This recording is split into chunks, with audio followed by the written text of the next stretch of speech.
Hello, everyone. Welcome to the Power Man Podcast. My name's Rory Paquette. I know you know that. Folks, I just love to remind myself how lucky I am, how fortunate I am, how blessed I am to be sitting in this chair doing this for you. When we went to 5 days and publishing, you folks were wonderful. You came out, supported us. When we went to 7 days, you turned it up even higher. And I cannot thank you enough. Our Sunday episodes are now among our best. And that's strictly because you folks are out there doing what you're doing. And if you're not out there liking and sharing and subscribing and, spreading our stuff all over the internet, then I don't get to sit here doing what I'm doing. So thank you very much from the bottom of my heart.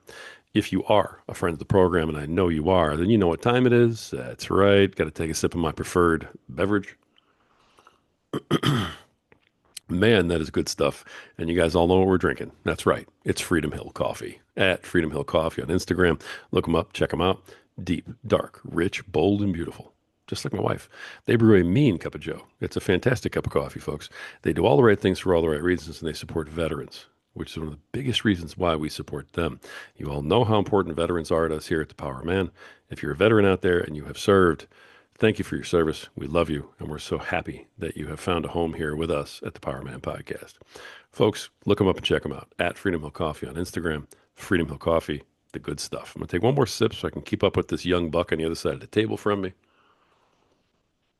All right, there we go. This guy's got a fantastic energy. He's got a great story. He has all kinds of stuff for you today. Please welcome to the show, public speaker and founder of Guided Ascent Career Coaching. Please welcome Curtis Butler to the show. Curtis, brother, how you doing today?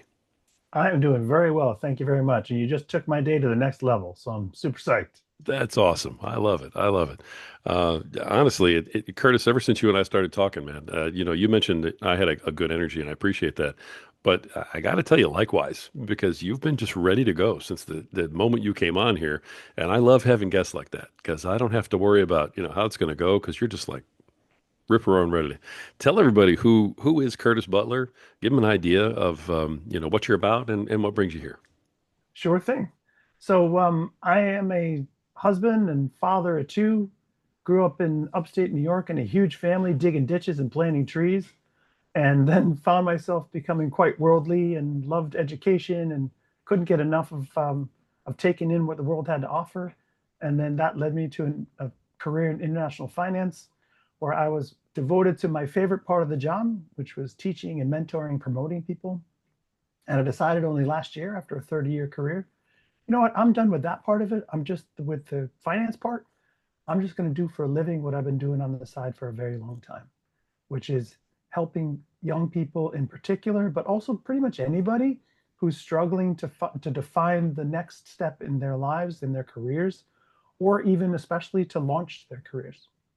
So I Nice. work with a lot of college students and recent graduates to find their path, to to regain the confidence that they had when they were younger, and to set out on a really chart a new path that fulfills them, that rewards them, and frankly just helps them build a far better life. Nice. So, Guided Ascent Career Coaching. This is your business that you've started. What led you to that? What led you to say, "Hey, I want to do this for a living"? Well, I think it was the part of my job. When I was in grad school, I was the teaching assistant in economics, and I was one of the youngest people in the school, teaching all these people older than me. And I said, "This is literally the most fun I've ever had. I enjoy teaching so much, and my entire life, I've been known as just someone who loves to give back. That's my dad was a defense attorney, my mom was a nurse, so giving back, serving, doing right by others, standing up for the little guy, that's that's really how we were raised, and that's how I live my life. I'm in town government here in Darien, Connecticut, and sometimes I got to take the microphone and say, "Hey, we're not doing the right thing here. I got to support these guys." And Wow. I feel comfortable doing that. I'm not, I don't suffer bullies well.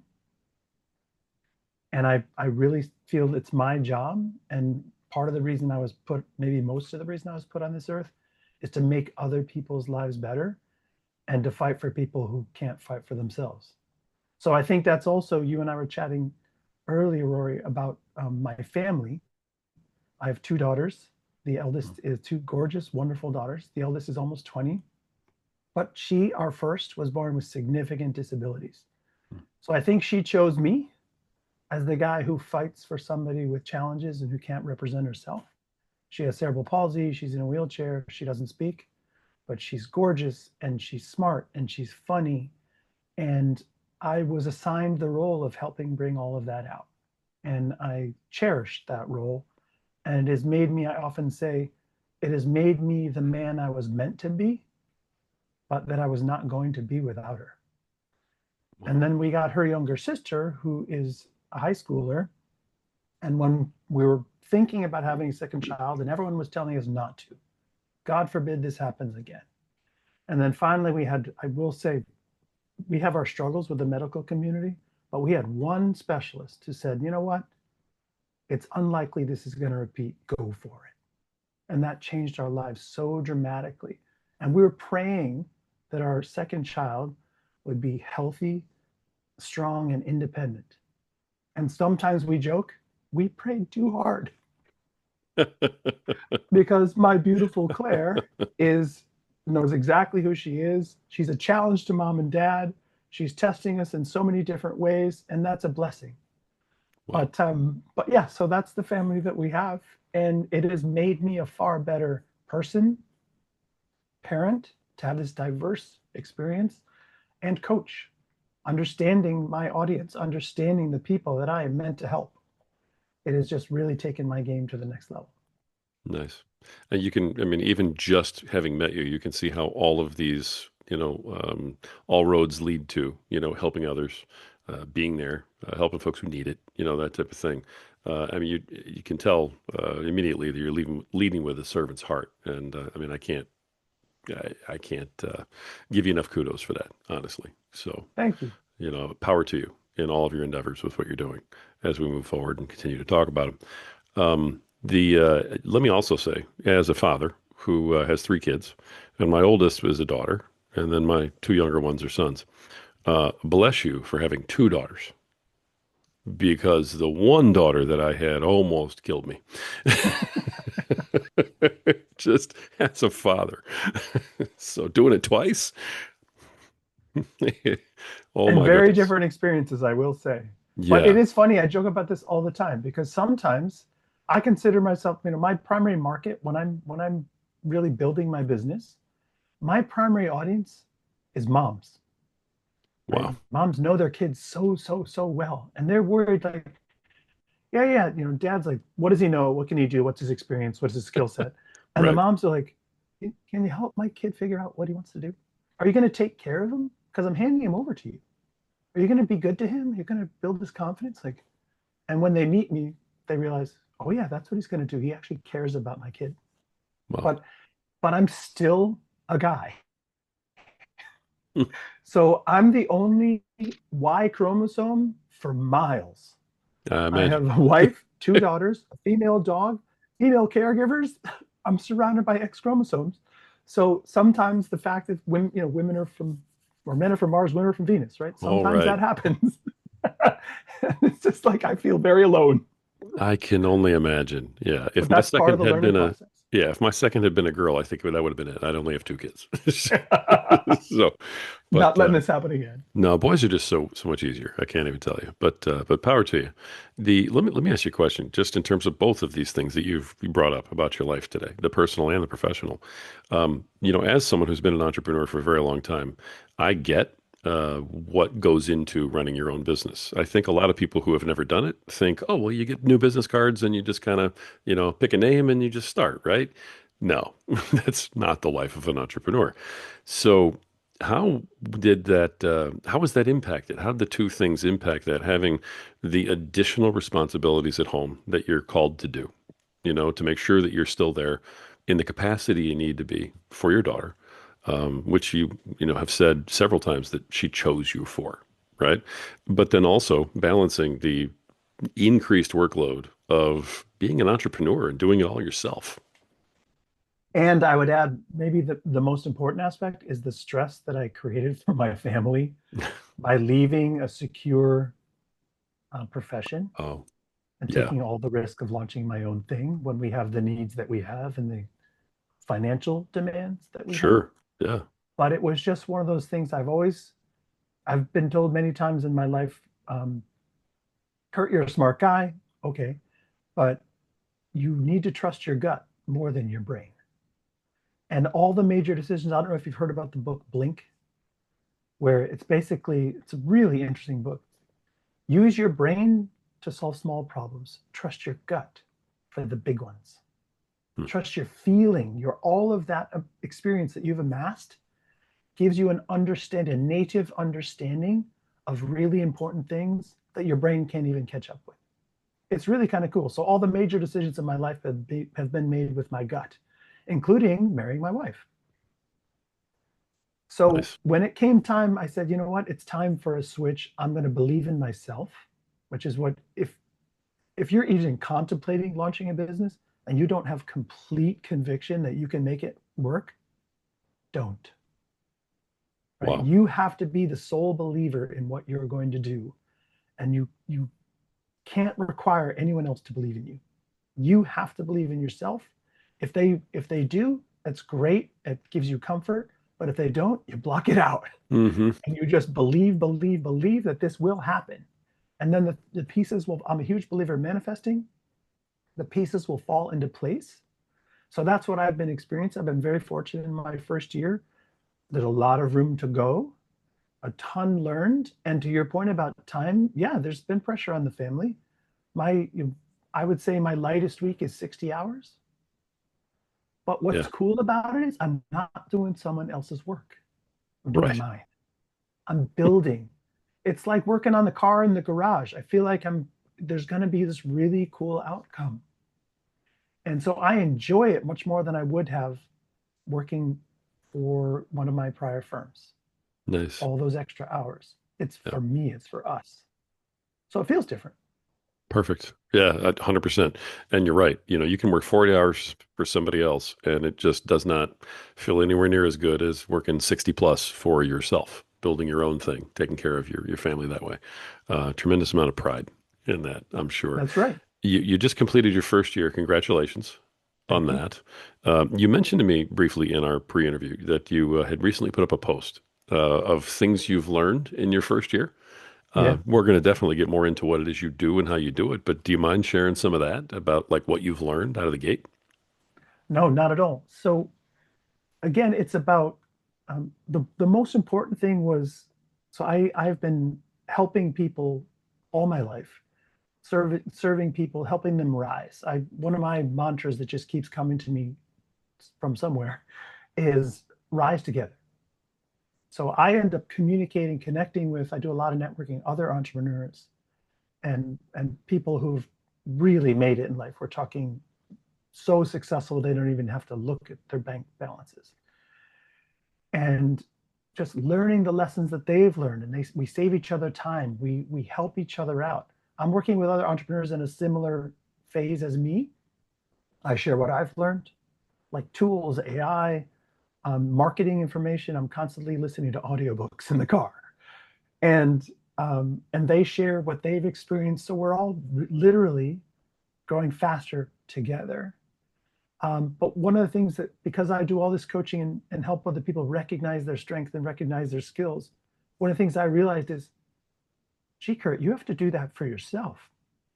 In order to get the word out and teach people about what you do, you actually have to admit and vocalize how good you are at these things, and vocalize my strengths, or identifying where people's strengths and challenges are, right? Truly helping people rediscover the confidence that they once had, but lost because things didn't go their way.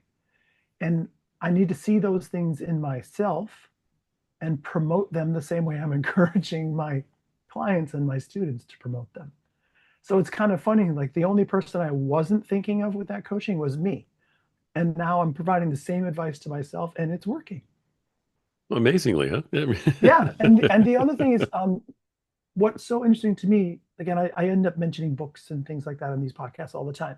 But Fine. if you don't know who Dan Sullivan is, and you are a budding or interested entrepreneur, you got to look this guy up. So Dan Sullivan is the founder, along with his wife, of a company called Strategic Coach. I've never met him. I've never done his coaching, but I've listened to his books. And man, is he a visionary. My favorite of them, he has one called 10X is easier than 2X, right? Thinking really big.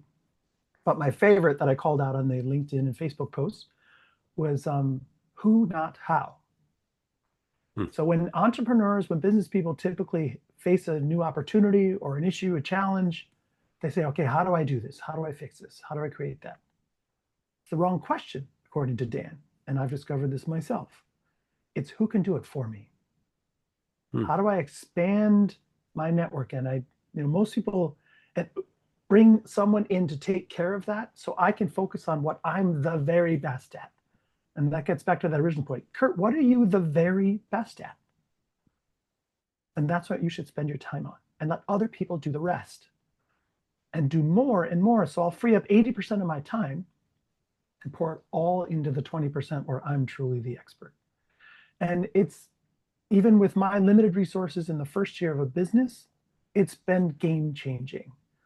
People have jumped into my life. I've brought people on to help me out. I've brought people to help me with social media to a limited extent. I've got some guy who just said, I just want to help you on the operations side, Curtis. I used to do all this IT consulting. I love what you do. I'm just going to sit back here in the background and help you out. Like, wow. And it's incredible how liberating that is to recognize if I'm great at this piece, my goal is to do more of that. Yeah. Because the 80% that takes up time, I don't love, is just administrative, not contributing to the growth of my business, that 80% is someone else's 20. It's what they're masters at. It's what they love to do. So that's what I'm really learning. And so many people, and particularly, entrepreneurs just launching, very often we have cash constraints, right? Because we left a career, now we have this uncertainty. But I think it's related to this who, not how. One of the biggest hurdles, and I would say mistakes, is a cost mentality rather than an investment mentality. So bringing on, for example, that admin person to take care of stuff that's taking up way too much of your time will have a cost to it. But if all you see is the cost, you're not going to do it. If all you see is, oh, $5,000 a month, oh, I don't want to do that. Instead, you think, imagine how much time will be freed up for me to generate business. And I will make that up multiple times over. I just need to have faith that it'll happen and find the right person. So for me, that was so game changing, eye opening. And when I talk to my mentors, the people who've already made it, they say, Kurt, that's it. You've discovered in year one what it takes most people far too long to discover. And they realize, wow, had I done this 5 years earlier, my growth would have been, stratospheric. Yeah. But so that's, for me, that's one of the biggies, the big lessons. And then the Nice. other is happy clients are the best referrers. So what's my goal? Happy clients, right? So if it means going the extra mile, if it means extending beyond what my offering is, giving them extra time, giving them extra advice, and I'll do that. And that comes back to support me in spades. So it's just, like you said, the servant's heart. Yeah. It's that whole idea of, I want to help you succeed. Yeah, I know the rules said X, Y, Z, but we're going to go off piste a little bit here. We're going to go off course a little bit here just to make sure it works for you. Excellent. Those are great things to have learned. And yeah, I agree with your mentor. To have learned that in year one, there are podcasters out there that don't learn that ever. Sometimes Oh, it's, year 10 and they're still trying to do every little thing associated with it. So sure. I totally get it. Yeah, great advice. Your business, the guided Ascent career coaching. So I understand that you work with young people, graduates especially, who are trying to enter the workplace and make the best of the situation. So, first question, do you only work with graduates or do you work with anybody who's looking for a job? Second question is, what exactly do you do for the graduate? So if I'm a graduate and I'm like, hey, maybe I want to work with this Curtis guy that I just heard on this podcast, what can he do for me? Sure. So I appreciate those questions. Mhm. My original intent, because I've done so much mentoring of young people, so college students looking to get internships and launch their careers, new grads who are now in that awfully anxiety provoking position of graduating after all that experience and their parents' money into college or loans and without a job. That was my primary focus, young people, because there's this could go on for a very long time, but the things that companies are looking for, communication, professionalism as the competencies that they say are the most important, those are almost entirely lacking, unfortunately, today in the era of two-thumb communication. So I often say young people have never had really the opportunity to gain the skills of having a professional conversation, to speak in a mature way as opposed to like, right? All parents who are listening know that one, right? Every other word, including my 16-year-old, seems to be like. So they just haven't had the training, the opportunity, the reps Mhm. of having conversations with adults, conversations in general, and face to face. And the companies are saying this. There's statistics out there. More than 50% of companies say, or companies say more than 50% of the college students they talk to are uncomfortable making eye contact. More than 50%, right? So this is just something, and I say this to parents all the time. It's not our kids' fault. We gave them this world. We gave them this technology. So it's not their fault that they're overusing it, whatever. These things are so addictive. We we cannot lay the blame on them. What we can do then, however, is train them in what they're not getting. So that's one of the reasons I really focus on young people, is because for me, it's very clear how I need to train them up so they can see a lot more success. And the scary thing is, and one of the reasons people keep saying, Kurt, you're just addressing a serious need, is that for the past 10 years, there's a huge study put out called Talent Disrupted. If you Google it, you can just hop right into the PDF. It's a 10-year study that revealed more than 50% of college graduates, so just coming out of school, end up taking jobs that do not require their degree. We're That talking, sounds if like you it might want, actually be low. yeah, if you want Yeah, an example, it's like the Starbucks barista. right. After all that education, all that expense, all those loans, so something's broken. And one of the things is that, number one, the demands of the companies have not diminished. They're actually rising. What they expect you to be able to do when you come out of school, because it's all about the bottom line now, right? Before it's like, oh, you went to this Ivy League school, come on the team. Now it's like, no, no, no. What can you do? Right? So that's number one. Number two, what most people don't know, but they're feeling it, is that 25 years ago, these are rough numbers, roughly 29% of 22-year-olds had a college degree. Now it's 39. That's a lot more people competing for the same jobs. Oh, and by the way, they're all finding out about those jobs at the exact same moment because everything's internet applications and we're all getting the same alerts. So there's hundreds of applicants for every job. It's no longer local, it's national. I mean, I'm alive. I'm in my 50s, but back when I was looking for a job or considering a job in college, it was about who in your local community did you know or who did Right. your parents know? Now it's no, no, no. There's 300 applicants for an entry level job. Yeah. So how do we help them break out from the pack with these extra soft skills, with the training to know how to talk about themselves, to know how to speak in general, to how to have that adult and professional conversation, to be able to modulate their speech, right? To be able to bring a maturity to the way they present themselves.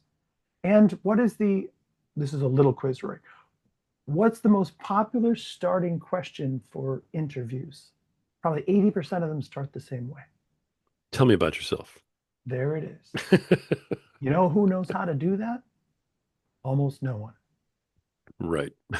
And to tell me about yourself in less than a minute, and when I face audiences, I get in front of huge audiences of students, college students, and I'll talk about this. You need to be able to give your personal narrative in a concise and compelling way. And it has to be less than a minute. Like, Curtis, can you show us how to do that?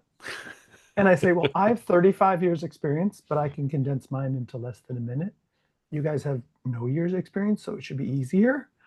But you don't start out with, I'm a junior at so and so school. Your resume says that. I'm not interested in that.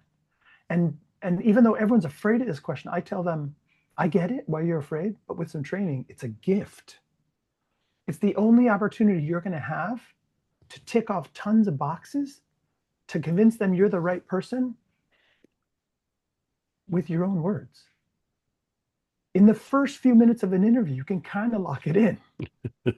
So with my story, it's about, like I mentioned before, one of five kids, dad's a lawyer, mom's a nurse, right? I learned I wasn't the center of the universe, and the values in my home were about giving back and excelling in school and in sports and anything we did, using our talents to the utmost. So I did really well in school, and I was a college rower. And then I went on these global trips and decided, wow, I want to really work with the whole world. And I became an international investor. But again, that same drive to be better and to have more responsibility, I just rose up, kept testing myself, kept getting more certifications and more skills. And then eventually I was at the top of my field. And then I made this switch because I wanted to be working with people more rather than Excel spreadsheets. And then I have all these skills amassed in terms of problem solving and understanding the finance world and explaining it to people and doing the writing, all of these different talents. And that's how I got to this room here today. I'm excited to bring those skills to your team at this firm. And the kids are like, okay, we can do that. That's 35 years, right? Wow. So it's doable, but it's not natural. It's not organic. It's not taught. I see. And if you can do that well, I don't care how many applicants there are, you're going to stand out. And then to your question before about what do I teach them, this is all the kind of stuff I teach them. And at the beginning, I call it soup to nuts coaching. So we figure out what's the right path for you. A lot of people come, I was just talking to parents yesterday who just were nodding aggressively when I said, because they have three kids of this age. And I said, a lot of young people come to the idea of launching a career with someone else's ideas in their head, Hmm. what mom and dad did, or what their peers are doing, or what they think they should do Yeah. because of their major, whatever it happens to be. And I tell this story all the time, but I was working with an Ivy League sophomore who was a D1 athlete, recruited for sports at an Ivy League school, very smart, wanted to get a finance internship so she could pursue a finance career. It turns out, why did she want that? Well, she's in Connecticut, commuting distance to Wall Street. Isn't that what everyone does? And I said, do you even want to go into finance? She said, no. I said, okay. Do you even like your economics major? No. All right. So, but the training is there, right? Just convince, Hmm. convince, convince. It's like programming. So it took me about 10 minutes of pulling and tugging to finally get out of her. She almost blurted out, I want to work in Formula One. I said, okay, there it is. That's what we're going to go for. Like, well, what do you mean? Yeah.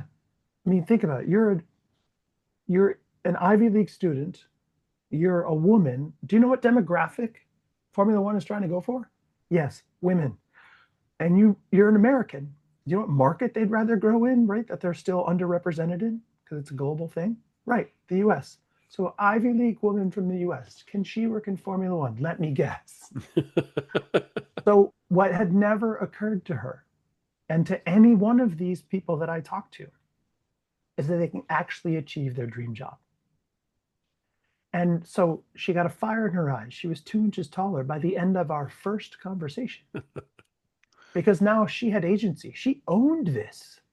This wasn't someone else's idea, this was hers. So, how much more energy is she willing to commit to the idea that she came up with and the thing that she would love to do? Wow. So, it's kind of a dream. It's like you're not going to start out in Formula One right out of school, but let's get you the skills that you can then bring to them later, which will make it obvious they want you on their team. Nice. The what I have seen, and of course I'm not a professional like you are in the field. I mean, this is strictly layman, looking out and just sort of observing, kids of friends of mine, type of Yeah. thing. But what it sounds to me like is as long as you have a college degree, then you can go apply for a lot of these things. It's not necessarily course specific, but do you find that is the case? I mean, is it really more major specific in terms of what you can apply for? And, does that matter? And do the kids feel like they're being pigeonholed and limited by this is my degree, so this is the job I have to apply for? Yeah, that's a great question. So when I say a degree, I mean just having a bachelor's degree. Okay. The major, what's interesting is I can, when my talks, mostly to parents, the biggest reason I do them is kind of a public service because we don't know what we don't know. And the world has changed so dramatically since I'll just speak generically, since the parents were trying to get jobs out of school, that they might not be aware of how all of the different avenues have changed, how the numbers have changed, right? How the demands have changed. So when you were asking about majors, in terms of in this same study, Talent Disrupted, they talk about the drivers of what is called graduate outcomes, those very poor numbers I was talking about. So the number one driver of graduate outcomes, meaning if you have it in your favor, you're much more likely to land on the right side of that coin toss, Mhm. is the major that you choose. So whether it's more technical in nature, more Uh, rigorous, more quantitative, or where there's particular industries like healthcare, nursing, my wife's a nurse sure. practitioner, where the demand far exceeds the supply. Teachers now, COVID killed the teaching profession, right? People just left. Nursing too. It was too hard. So there's a shortage of teachers now. So these are the areas where the outcomes, meaning the likelihood of graduating with a job, are the highest. The technical skills there too, like engineering, architecture, right? Very specific. Where the others where it can be wonderful majors, it can be liberal arts, it can be humanities, it can be arts and science, it can be arts and performance and music, but it's harder. First of all, those are the most competitive fields of all, right? Trying to become a famous musician or right, a successful professional actor, right? Right. Very challenging. But even those other professions where you learned a ton, even a psychology major, you can't really get very far without a PhD in psychology. So unless that was your plan to begin with, you're kind of stuck a little bit because what tangible skills are you bringing me? As opposed to perfectly opposite engineering, right? So what I encourage parents is number one, have these conversations before they go. Before they Mhm. even set foot on campus as a freshman, just have an idea, start the conversation of how important it is that they think about this, that the reason they're going to school, there are lots of reasons. One of them is to grow up and to find out who they are, mature, and all the gain independence. But the other reason that we kind of forgot is it's about becoming an adult and joining the professional world. So you want to think about that as early as possible. And that's not to add stress. It's actually to reduce stress. Mhm. Because what is that end of the senior year feel like if you haven't done any of this work in advance? Now you're way behind because your peers have gotten those internships, right? I mentioned majors are the most important. The second most important is internships to show that you've been spending your time productively, that you're building skills, and Yeah. to demonstrate you're obviously on the track towards this career. Finance is kind of an obvious example. Engineering is the same. What'd you do all these summers? Oh, I did this internship and that internship. So the school you went to, this will actually, I hope, be encouraging to parents because getting into college is getting really hard. The the acceptance rates are just absurdly low, which I think it's a bit of a shame. I think it's a mistake, right? The schools are advertising and celebrating how few people they accept.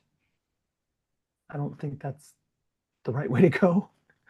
But they get as many applicants as they can to say, look how exclusive we are. We reject 97% of the people who want to come here. I don't think that's great. Right. But that's a Curtis Butler view. But the school you go to, again, this is for parents, nearly as important as you thought. It's the skills that they can bring. That's the most important. Yes, if you're in a top 20 school, you're going to get more interviews, kind of no doubt.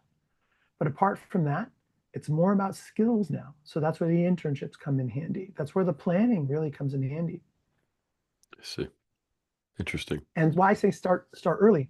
The analogy I use is when I was in college, I took a 19th century English literature course. And we had to read these dense books with lots of vocab words that I had to look up. And I thought, which would have been more comfortable and more successful? Reading 15 pages a night before I went to bed or cramming it in the last week? The former, right? So that's how I encourage people to think Right. about, even when talking to 18-year-olds, what do you think you want to do? And what might be a reasonable path to that? And what steps can you take early on? Getting to know people, networking, starting those internships. So Nice. all that stuff is incredibly important. I've heard a lot of folks online, obviously, with very divisive, I want to say, opinions on college and how it prepares you and so on. Yeah. You seem like you may be in a, unique position to be able to have an opinion on this, this that's actually grounded in some fact. So, curious what you think. The, um, I guess the overall general understanding for sort of the layman out here, it's almost like if you're going to be in a specialty, like a nurse, a lawyer, an accountant, doctor, then, engineer, you need to go to college because you need to have, a nursing degree. The training, You yeah. yeah, you can't have a philosophy degree and become a nurse, that day. Or God forbid, a surgeon. Exactly. So if you're doing that, then you go. But if you're going for some general need and you're going to be looking at like marketing or business or philosophy or something like that, there are people who simply say it's a waste of money to go. I'm curious what your thought is on that. If you don't mind sharing, I don't want you to No, alienate, any portion of your potential client base, but I'm not at curious what all. if there's a truth to that, or if you've seen any empirical evidence one way or the other. Yeah, so there are a lot of studies on this, Uh-huh. and this keeps coming up. This is a recurring theme Hmm. because people do see the data. The graduate outcome statistics are very frightening. Hmm. It's a coin toss after spending $300,000 on college. Right. How is it a coin toss? Like, right? So the question Exactly. is, it's a valid question. Is it worth it? So the numbers still suggest over a career, we're talking broadest numbers, doesn't matter what you studied. If you have just a bachelor's degree, the numbers improve if you have a graduate degree. A little bit. But if you have a bachelor's degree, the career earnings are still vastly higher than they are if you don't have a degree. Okay. On average, right? Excellent. But people are saying, yes, but the cost has become so prohibitive. Shouldn't my kid just go to trade school unless they are that exceptional student with this very rare talent who's going to enter into one of those professions? And this is something that I understand very deeply. If our family doesn't have the resources to support that and the loans aren't available, or we don't even know how to find those scholarships, Yeah. this I would say is most families, right? We're at this stage today where the average cost of a private 4-year college is very close now to household earnings. And that's not right. Doesn't add up. That No. math is not mathing. So with Yeah. every family, for the wealthy families who can afford it, or the families who do have the resources and they find the loans and the scholarships, so the kids are that exceptional, of course, it's kind of a no-brainer, right? Right. You're getting all those intangibles about learning who you are and growing up and independent, all that kind of stuff, right? Developing, starting out your, what many people say, one life in the right way. But if you are really struggling with resources and your child is just not so super motivated to pursue something that has a likely graduate outcome or positive outcome, I get the conversation. I literally yesterday spoke to a student whose parents said, we want you to, very smart, we want you to get this education. We want you to go to college. And he is so self-aware. He just said, I love history. I love all these things, That's not what I want to do. I don't want to sit in front of a desk. I don't want to work in a bureaucracy. I want to work with my hands. I want to learn a trade and maybe own my own business. And so we are at a cultural divide here where our generation says, of course you go to college. But now the cost is prohibitive. What if I could just go out and be an apprentice, save 4 years of college, 4 years time and money, be an apprentice, and by the time I would have graduated at 22, be a senior apprentice who's ready to launch his own business? I don't know. That's a tough one. So I'm a huge supporter of that decision. I am not one of those people who says you have to go to college, not in a million years. Sure. Depends on your family situation, your interests. And so what we've said, he's working with me. And what we've said is, look, I understand where your parents come from. And I've only met you once, young student, and I can see exactly what they see. You're very bright. You love these interesting topics that you're going to be able to explore even more deeply in college. So we want you to go there. But Yeah. but let's keep talking over the next year. And if it's not right for you, that's the conversation you have with your parents. Excellent. Excellent. So it sounds like, yeah, you get to these guys at these folks that you help at different ages, but the earlier the better, to a Yeah. degree. You want to get a hold And of them I before they get to college, if possible. and I have people reaching out to me now, like Kurt, we saw you on LinkedIn, we saw you on Instagram. I heard about you, I read your profile, I saw where you came from. I just lost my job.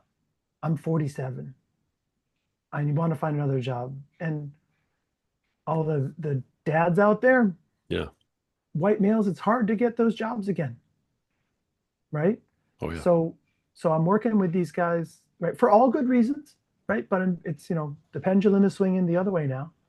Um, but I'm working with these guys to redefine themselves, be able to deliver their message in a more concise and compelling way, so that people look past the fact that they're not going to be there for the next 25 years, and look past the fact that they're part of the problem that we want to solve, right?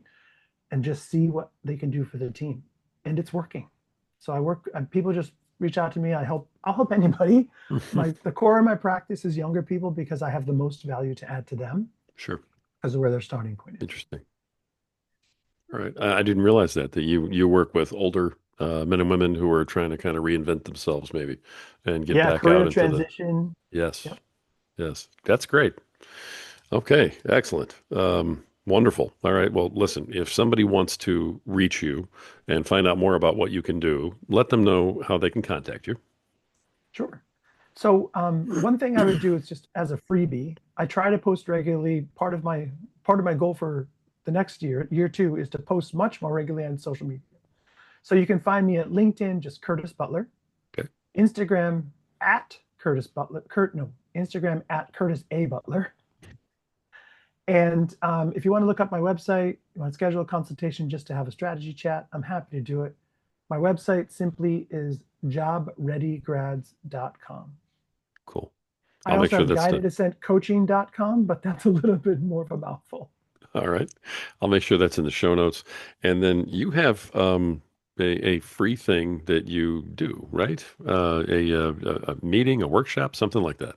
Yes, thank you for bringing that up. So a couple weeks ago, I launched what is now going to be a monthly free Zoom workshop series, one night a month. I'm going to be talking about something extremely relevant for people looking for jobs, whether it's young people or anyone, and a different topic every time. My goal is that most of it will be Q&A. I learned from some of the best podcasters and workshop people in the world, maximum 3 slides. I want it to be a conversation. And the Right. first one I had was 2 weeks ago. It was on the most important topic of all that I'm running into, which is confidence. Hmm. Because when people are out of work or their peers are all finding jobs out of school and they're not, confidence is the first thing that takes a hit. And it's the one thing you absolutely need to get a job. Yeah. So Wonderful. I work a lot on that with my students and my clients. So the next one is actually is going to be on finance. The subsequent ones are going to be on really tangible stuff like how to interview, Okay. right? How to craft a better resume, right? Do you need to write a cover letter and what should it look like? The answer is yes, and it should be short.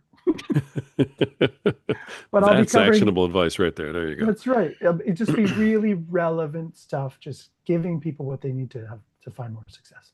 Nice. So thank you for asking. No, not at all. Now, to find like the link or how to get to that particular meeting that you do, that free meeting, is that through the website or is that a different way to find that out for you? That's all on the website. There's, like I said, you can book a free consultation on the website. There's a lot of information on how on my coaching, but also there's an events tab that should Hmm. have all the events listed. Wonderful. All right. I'll tell you what, we've covered a lot of different stuff, and I appreciate you, being just open and honest and sharing everything with everybody. Curtis, um, do me a favor, and I tell you what, I'm gonna I want to make sure that we got everything. So I'm going to give you the floor for a couple of minutes, just to kind of round things out with everything we talked about. Go wherever you'd like with this. Is there anything I didn't ask you? Is there anything that we talked about that you want to maybe double down on? Is there a nugget or something you want to leave with our audience? Knowing who it is you're talking to. The floor is yours for the last couple of minutes. Go anywhere you want. Go for it. Thank you. Actually, there is something that I do want to be able to share with parents. And if there's any parents out there who are struggling with the kinds of challenges that my family faces with special needs or disabilities, Mhm. I know how hard it can be and how stressful and straining it can be. And one of the things that I've learned over the past almost 20 years, especially having two children, is compartmentalization. So we have stresses. We've had more hospitalizations than I can even count on any one of my appendages times 10. But the important thing was I always had jobs during that time. I had a family to lead during that time. I had all kinds of responsibilities.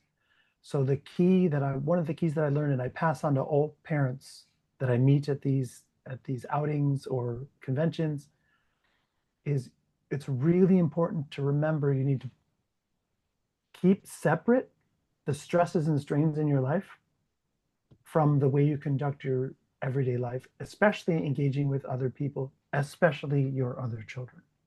So, what I've learned, and I have so far to go, so much more to learn on this front. I promise you that I drop the ball more often than not.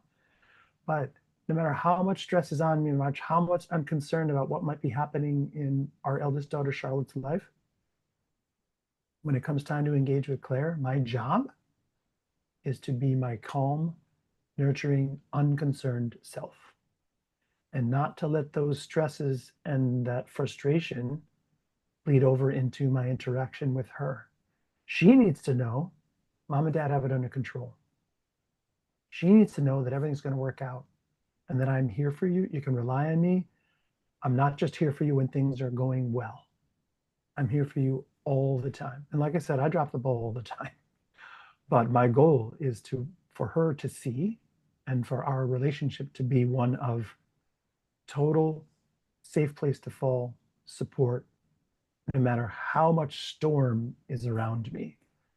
And that takes practice and that takes work. And mom and dad, if this is anything like your situation, it takes such respect for yourself that you do something that almost none of the couples that we know do, which is make time for yourself. Take vacations without your kids. Don't feel guilty. You need it. It's your oxygen. It's what restores you. It brings you back to that place where you can be that all-giving parent. So we learned early on, we learned from the right people who said, you two need to get away. So we started 15 years ago, we started taking a vacation, just the two of us, a short one, because when you have all those needs, you don't have people who can take care of them for 2 weeks. Right. But but wow, is it restorative? And it reminds you, oh yeah, we're a couple for this reason. I don't need to tell you the number of families with these challenges that break up, the percentages are ridiculous. Wow. So how do you prevent that? By taking time for yourselves, by nurturing the relationship, the couple, right? Putting your own mask on first, right? Getting your own oxygen, reminding yourself, oh, we have a life. It's not all bad news and it's not all stress.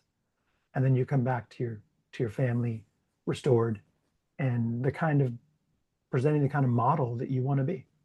So that is my biggest personal um, pursuit for the remainder is to be the guy who doesn't let all the challenges impact the rest of his life. Nice. It's great advice. I appreciate you ending with that. That's a great way to wrap this up too. Curtis Butler, thank you so much. Founder of Guided Ascent Career Coaching. Folks, go check it out. All the links are going to be in the show notes. Public speaker.